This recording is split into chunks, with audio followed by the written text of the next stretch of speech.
Insight news 14 YouTube ಚಾನೆಲ್ಗೆ ನಿಮಗೆ ಸ್ವಾಗತ. ನಮ್ಮ insight news 14 YouTube channel subscribe ಮಾಡಿಕೊಳ್ಳಿ ಹಾಗೂ ಬೆಲ್ ಐಕಾನ್ ಒತ್ತಿ. ನಮಸ್ಕಾರ ಪ್ರಿಯ ವೀಕ್ಷಕರೇ, ಇಂದಿನ ಮತ್ತೊಂದು ಬ್ರೇಕಿಂಗ್ ಸುದ್ದಿಯೊಂದಿಗೆ ನಿಮ್ಮ ಮುಂದೆ ಬರ್ತಿದ್ದೀವಿ. ಜಂತರ್ ಮಂತರ್, ಬಿಹಾರ ವಿದ್ಯಾರ್ಥಿಗಳ ಪ್ರತಿಭಟನೆ ಮೇಲಿನ ಲಾಠಿಚಾರ್ಜ್ಗೆ ಪ್ರಿಯಾಂಕ್ ಖರ್ಗೆ ಕಟು ವಾಗ್ದಾಳಿ. ದೆಹಲಿಯ ಜಂತರ್ ಮಂತರ್ ಹಾಗೂ ಬಿಹಾರದಲ್ಲಿ ಪ್ರತಿಭಟನೆ ನಡೆಸುತ್ತಿರುವ ವಿದ್ಯಾರ್ಥಿಗಳ ಮೇಲೆ ನಡೆದಿರುವ ಪೊಲೀಸ್ ದೌರ್ಜನ್ಯದ ವಿರುದ್ಧ ಕರ್ನಾಟಕದ ಗೃಹ ಮಂತ್ರಿ ಪ್ರಿಯಾಂಕ್ ಖರ್ಗೆ ಅವರು ಕೇಂದ್ರ ಸರ್ಕಾರ ಹಾಗೂ ಬಿಜೆಪಿ ವಿರುದ್ಧ ತೀವ್ರ ವಾಗ್ದಾಳಿ ನಡೆಸಿದ್ದಾರೆ. ವಿದ್ಯಾರ್ಥಿಗಳ ಧ್ವನಿಯನ್ನು ಅಡಗಿಸಲು ಕಣ್ಣೀರು ಅನಿಲ, ಲಾಠಿ ಪ್ರಹಾರ ಮಾತ್ರವಲ್ಲದೆ ಬಿಹಾರದಲ್ಲಿ AK-47 ಗನ್ನಿಂದ ಫೈರಿಂಗ್ ನಡೆಸಲಾಗಿದೆ ಎಂಬ ಗಂಭೀರ ಆರೋಪಗಳ ಕುರಿತು ಪ್ರಿಯಾಂಕ್ ಖರ್ಗೆ ಅವರು ಕೇಂದ್ರ ಸರ್ಕಾರದ ಮೌನವನ್ನು ತೀವ್ರವಾಗಿ ಪ್ರಶ್ನಿಸಿದ್ದಾರೆ. ವಿದ್ಯಾರ್ಥಿಗಳ ಮೇಲೆ AK-47 ಬಳಕೆಗೆ ಆಕ್ರೋಶ. ಜಂತರ್ ಮಂತರ್ನಲ್ಲಿ ಶಾಂತಿಯುತವಾಗಿ ಪ್ರತಿಭಟನೆ ನಡೆಸುತ್ತಿದ್ದ ವಿದ್ಯಾರ್ಥಿಗಳ ಮೇಲೆ ಲಾಠಿಚಾರ್ಜ್ ಮಾಡಲಾಗಿದೆ, ಕಣ್ಣೀರು ಅನಿಲ ಸಿಡಿಸಲಾಗಿದೆ.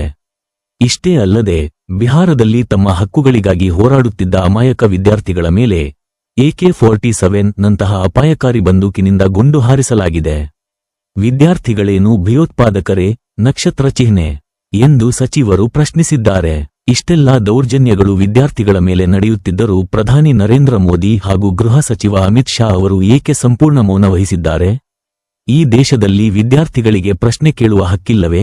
ಇದಕ್ಕೆ ಉತ್ತರಿಸುವವರು ಯಾರು ಎಂದು ಅವರು ಆಕ್ರೋಶ ಹೊರಹಾಕಿದ್ದಾರೆ.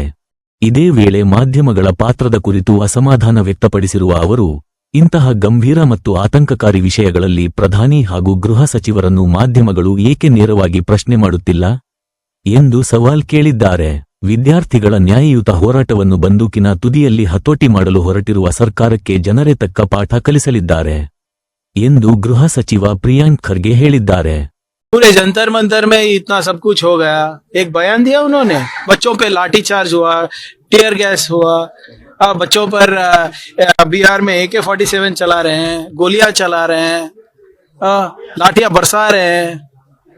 अमित शाह जी का एक भी स्टेटमेंट आया? मेरा स्टेटमेंट ले रहे हैं.